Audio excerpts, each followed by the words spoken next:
Good morning class 10th student. बेटा last lecture में हमने रीडिंग कंप्लीट कर ली थी चैप्टर नंबर 2 के इकोनॉमिक्स की। अब आज हम देखेंगे उसके क्वेश्चन आंसर्स। तो सबसे पहले आपके एमसीक्यू टाइप के क्वेश्चन हैं। फर्स्ट क्वेश्चन है which sector convert goods into goods. ऐसा कौन सा सेक्टर है जो गुड्स को गुड्स में कन्वर्ट करता है ना। तो आंसर है इसका बेटा सेकेंडरी सेक्टर, है ना, जो एक गुड्स को दूसरे गुड में क्या करता है, कन्वर्ट कर देता है। नेक्स्ट है बेटा आपका the economy is classified into public and private sector on the basis of. किस बेसिस पे होती है, तो ऑनरशिप ऑफ एंटरप्राइजेस। नेक्स्ट है in which type of unemployment more people are employed than required. ज़्यादा पीपल को एम्प्लॉयड कर देते हैं तो वो है disguised unemployment. Who carries economic activities.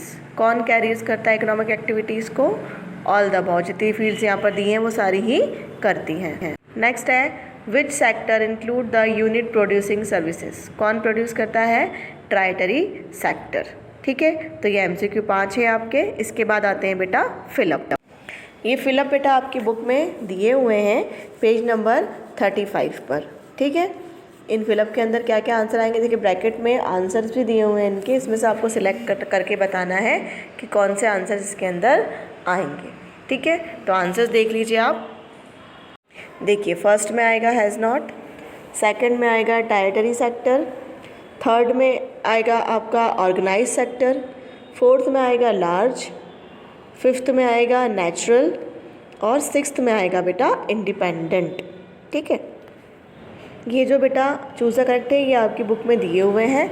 सबसे फर्स्ट है the sector are classified into public and private sector on the basis of. किस बेसिस पे क्लासिफाइड करते हैं हम, तो ऑनरशिप ऑफ एंटरप्राइजेस की बेसिस पे, तो ऑनरशिप होती है उसकी बेसिस पे करते हैं।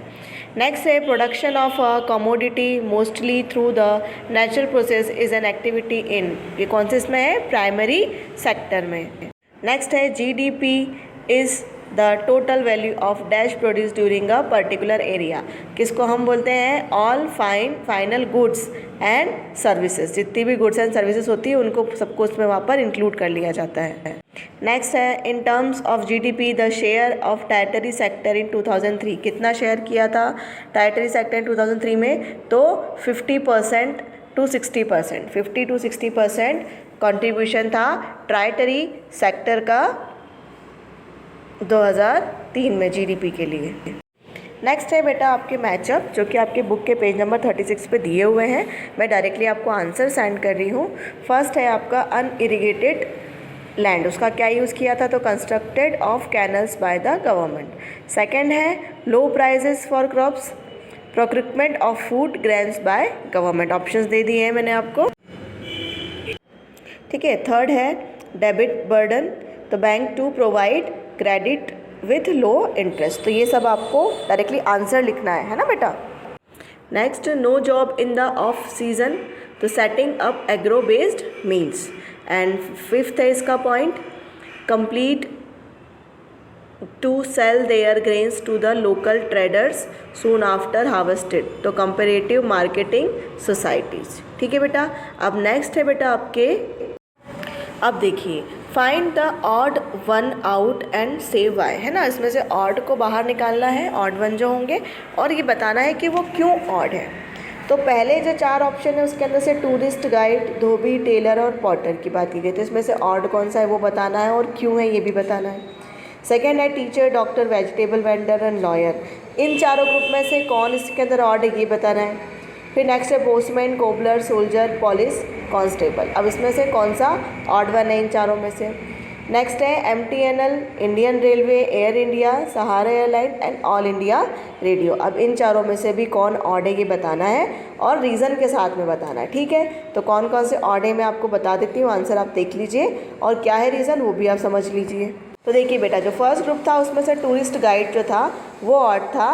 He is appointed by the government while dhobi, tailor and potter belong to the private sector. ठीक है, टूरिस्ट गाइड को गवर्नमेंट जो है वो अपॉइंट करती है। नेक्स्ट है vegetable vendor, he is the only profession that does not required a form education, है ना, जिसको ये नहीं पता फॉर्मल एजुकेशन, वहाँ पर यही एक ऐसा जो बोल सकते हैं प्रोफेशन है जिसके अंदर फॉर्मल एजुकेशन की ज़रूरत नहीं पड़ती। बाकी जो हमने देखा था कि डॉक्टर के बारे में और टीचर्स के बारे में, लॉयर के बारे में, तो ये क्या थे, इनके लिए फॉर्मल एजुकेशन रिक्वायर होती है। नेक्स्ट ग्रुप था बेटा आप लोगों का postman, cobbler, soldier and police constable, है ना। तो इसके अंदर हमने कोबलर को ऑड बताया है। The rest are work in the public sector, बाकी जो थे वो सारे किस में वर्क करते हैं, पब्लिक सेक्टर में वर्क करते हैं। While is profession is part of the private sector, और कोबलर क्या होता है, प्राइवेट सेक्टर का होता है। लास्ट था बेटा आपका MTNL, Indian Railway, Air India, Jet Airways और ऑल इंडिया रेडियो। तो इसमें हमने बताया है Sahara Airlines, it is private enterprises while the rest are government undertaking, बाकी जो थी वो गवर्नमेंट अंडरटेकिंग है और जो सहारा इंडिया है वो प्राइवेट। बट बेटा शायद आपकी बुक में सहारा इंडिया का ऑप्शन नहीं दिया हुआ है, आपकी बुक में जेट एयरवेज का ऑप्शन दिया हुआ है ना। तो आपको जेट एयरवेज वहाँ पर लिखना है नाम, और रीज़न तो सेम ही रहेगा कि वो प्राइवेट सेक्टर है ना, वो प्राइवेट इंटरप्राइजेस है और बाकी सारी गवर्नमेंट अंडरटेकिंग है। तो आंसर आ जाएगा आपका जेट एयरवेज।